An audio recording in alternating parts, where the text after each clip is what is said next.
আজ জানো তো পৃথ্বীরাজ না অনেক সকাল সকাল উঠে পড়েছে। ওই ধরো 5:30 পৌনে 6টার সময় হবে। আর যেহেতু আমি শুয়েছিলাম, ও কিছুক্ষণ শুয়েছিল, আর কিছুক্ষণ পর তো আর একদমই থাকতে চাইলো না। তো ভাবলাম যে ঠিক আছে, ওকে ছেড়েই দিই, একটু খেলাধুলা করুক। গুড মর্নিং সবাই, কেমন আছো? আশা করছি ভালো আছো, আর আমরাও তো বেশ ভালোই আছি। আর শুক্রবার সকাল থেকে ভিডিওটা শুরু করছি। আমি অনিশা, আমার মম আর পৃথ্বীরাজ চ্যানেলে সবাইকে জানাই ওয়েলকাম। তো সকালবেলা তো দেখতেই পারলে যে কিভাবে বদমাইশি দিয়ে দিনটা শুরু হলো। আর এই তো চলো এবার ওকে টিফিনটা করিয়ে নিই। অফ ক্যামেরা আমি তো আমার চাটা খেয়ে নিয়েছি। আর খাওয়ানোর সময় দেখতে পাচ্ছ কীরকম করছে, মানে মাঝে মধ্যে তো মাথা এত গরম হয়ে যায়, মনে হয় দূর বাবার খাওয়াবো না থাক। কিন্তু বাচ্চা মানুষ, ও তো কিছু বলতে পারে না, তাই না? ওই জন্য আবার মাথাটা ঠান্ডা করে ওর মতো করে খেলার ছলে ওকে খাইয়ে দেওয়ার চেষ্টা করি। তো খাওয়ানো তো হয়েই গেছে, চলো এই যে বেডরুমটা একটু ক্লিন করে নিই। ওই অল্প করে একটু ঝেড়ে আর কি উঠে পড়েছিলাম, যেহেতু বাসি বিছানা ছিল। আর তারপর ভাবলাম যে চলো ভালো করে ডিপ ক্লিন করি। আর এই তো দেখতে পাচ্ছ কতগুলো বালিশ, আসলে ওই সাইড পিলোগুলো না পৃথ্বীরাজের জন্যই তৈরি করানো হয়েছিল।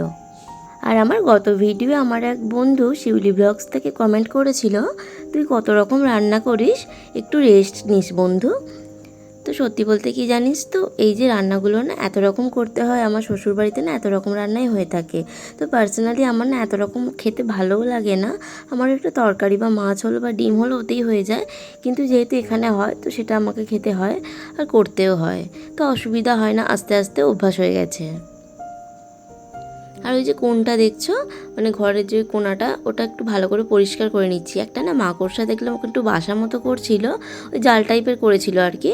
ওই জন্য ওটাকে সরিয়ে ভালো করে ওখানটা ক্লিন করে নিচ্ছি। আর পরে তো দিদি আবার পরিষ্কার করবেই ঘর, তার আগে ভাবলাম ওই কোণাটায় যে নোংরাটা পড়েছিল ওটাই একটু ঝাঁট দিয়ে ভালো করে সরিয়ে দিই। আর তারপরে দেখতে পেলে পৃথ্বীরাজের পটি পেয়েছে, কিন্তু এই যে পটি সিটটাতে ও একদিনের জন্য বসেও পটি করেনি, জানো তো। তো দেখতেই তো পাচ্ছ, মানে কীরকম একটা কী কাণ্ড করে ওকে পটি করানো হচ্ছে। কিছুতে তো করলোই না ওতে, একটু হয়তো করলো, তার 5 মিনিট পর এমনি করলো আর কি দাঁড়িয়ে দাঁড়িয়ে। তো ওকে পটি করানো হয়েও গেছে, আর পরিষ্কার করিয়ে ওর ঠাম্মির কাছে দিয়ে চলে এসেছি। ওই আপেলটা সিদ্ধ বসাবো, আর তার আগে ওই ঠাম্মি ওই ঝোল হবে আজকে মাছের, ওটাই সিদ্ধ করে রেখেছিল আর কি। ওটাকেই আগে মানে নিয়ে নিলাম একটা অন্য জায়গাতে, তারপরে ওই আপেলটা ওই প্রেশার কুকারেই তো দেবো, তো তারই জন্য। আর গত ভিডিও আমার বন্ধু রিয়া অধিকারী কমেন্ট করেছিল, ওয়াও। তো তোদেরকে জানাই সত্যি বলতে অনেক ধন্যবাদ, তোদের এই যে এত মূল্যবান সময়ের মধ্যে আমার ভিডিওটা দেখিস আর এইভাবে আমার পাশে থাকিস। আর এই তো দেখলে ওই জায়গাটা যেখানে আপেলটা কাটছি না, ওখানটাও তো নোংরা হয়ে গেছে। ওই আপেলের খোসাগুলো ওখান থেকে সরিয়ে নেব, আর ওই জায়গাটা একটু ভালো করে পরিষ্কার করে নেব। আসলে যখনের যা কাজ তখন সেটা না করলে না পরে ঠিক ডিউ থেকে যায়। আর ওখানটা পরিষ্কার না হলে, এখনকার যা গরম পড়েছে, এবার ওই লাল যে পিঁপড়েগুলো হয় না, ওগুলোই চলে আসবে, তখন খুব বিচ্ছিরি একটা দেখতে লাগবে। তো ওই জন্যই আর কি। আর ওই তো পৃথ্বীরাজ একটু গেছে ওপরের কাকিমার কাছে, তার ফাঁকে ওই মা টিফিনটা করে নিয়েছে। আর এই কাজগুলো মিটিয়ে চলো আমিও টিফিনটা করে নিই, কেননা ও চলে এলে না আর করতে দেবে না। তখন ওই মুড়ির টিন নিয়ে টানাটানি করবে, তখন একটা বাজে ব্যাপার হবে। তো চলো তার আগে খেয়ে নিই। আজকে না একটু বাতাসা ভিজিয়ে জল দিয়ে মুড়িটা খাবো ভাবছি, এত গরম আর অন্য কিছু খেতেই ইচ্ছা করছে না। তো চলো টিফিনটা করে নিয়ে আমি চলে এসেছি। কিছু কিছু কন্টেনার খালি হয়ে গেছে, সেটাই রিফিল করে নেব। আর ওই যে ছোলার ডালটা দেখলে, ওটা না অনেক দিন ধরেই বালতিতে পড়েছিল, মানে ঢালবো ঢালবো করে আর ঢালা আর হচ্ছিল না। তো আজকে ভাবলাম যে চলো ওটাকে ভর্তি করে নিই। আর আজ দুপুরবেলা রান্নার দায়িত্ব যেহেতু মায়ের কাছে আছে, মানে মা বলেছে আজকের দিনটা সামলে নেবে, তো এই টুকিটাকি কাজ যেগুলো আছে পেন্ডিং সেগুলোই আমি করে নিচ্ছি আর কি। আর ওই যে সাবুগুলো দেখতে পেলে, ওটা অনেক দিন ধরে পড়ে আছে, তো ওটাকেই না একটু পরে ভিজিয়ে দেবো। ওই যে একটু সাবুর পাঁপড় হয় না, ওটাই বানাবো। আর এই যে ছোলার ডাল আর ঘুগনির কড়াই তোমরা না ওই একটু মিক্স করে মাঝে মধ্যে তরকারি করতে পারো, জানো তো। তার টেস্টও কিন্তু খারাপ হয় না, খেতে কিন্তু ভালো হয়। আমি ট্রাই করেছিলাম, সেই জন্যই তোমাদের বললাম আর কি। আর ওই তো বেসন কন্টেনারটাও দেখলাম একটু খালি হয়ে গেছে, ওটাকেও রিফিল করে নিয়ে চলো। ওই যে চালের গুঁড়ো মিক্স করে যেভাবে রাখি আর কি। আর আমার গত কোনো ভিডিওতে পারমিতা ওয়ার্ল্ড অফ লাভ থেকে আমার এক বন্ধু কমেন্ট করেছিল, খুব ভালো লাগলো অনি। তো তোকে জানাই অনেক ধন্যবাদ, আর এইভাবে আমার পাশে থাকিস। আর এই তো এদিকে হাজব্যান্ড কিছু সবজি নিয়ে চলে এসেছে, তো সেগুলোকেই আর কি ওই ঠিকঠাক করে খুলে রাখবো আর কি। ওই যেহেতু জল জল হয়ে থাকে না, ওটাকে ওই শাকটাকে একটু রোদ্দুরে না দিয়ে রাখলে ওটা একটু পচে মতো যায়। আর এই সবজিগুলো খুলে রেখে দিয়েছি। তো চলো শাকটাকে রোদ্দুরে রেখে দিয়ে চলে এলাম। আর এই যে দেখতে পাচ্ছ বক্সটা, এর মধ্যে না পৃথ্বীরাজের ছোটো থেকে মানে যে সমস্ত ওষুধ লাগে আর কি সেগুলোই এর মধ্যে রেখে থাকি।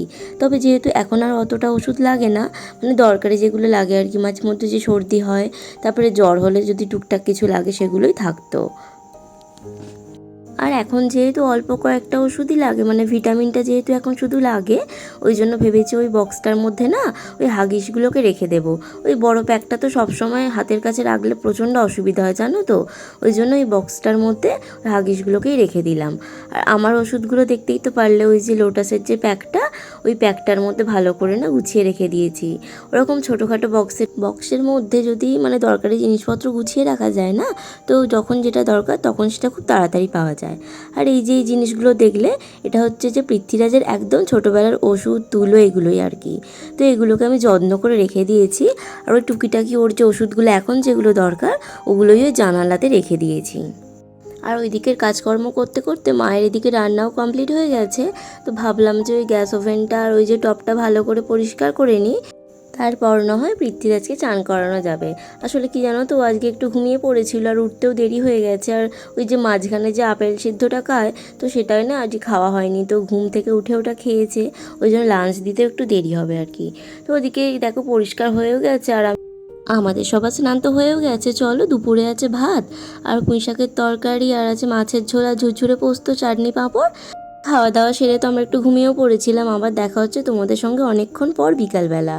আর একটু যেহেতু পার্কে বেরোবো, তোমরা তো জানোই, আমার আগের ভিডিওতে দেখেছো, ওই জন্য ওই যে হাজব্যান্ড যে ডিনারটা নিয়ে যাবে ওটাই আর কি রেডি করে রাখছি একটু, যেহেতু কাজটা আগে থেকে মিটিয়ে রাখলে এসে একটু সুবিধা হবে। আর ডিমের আর আলুর ভুজিয়া হবে আর কি। তো চলো এটাকেও একটুখানি রেডি করে নিই, আর তার ফাঁকে আমিও নিজেও একটু রেডি হয়ে নিই। আর এই দুদিন হলো হাজব্যান্ডও আমার সাথে যাচ্ছে জানো তো। তো পার্ক থেকে ঘুরে এসে যেটা বাকি ছিল রান্নাটা, ওটাও করে নিয়েছি। আর এই যে তেলে ভাজা দিয়ে টিফিনটাও সেরে নিয়ে কিছু কাজ ছিল, মানে ওই যে জামা কাপড় গোছানো, ওটাও করে নেবো। তো চলো ভিডিওটা এখানেই রাখছি, ভালো লাগলে লাইক করো।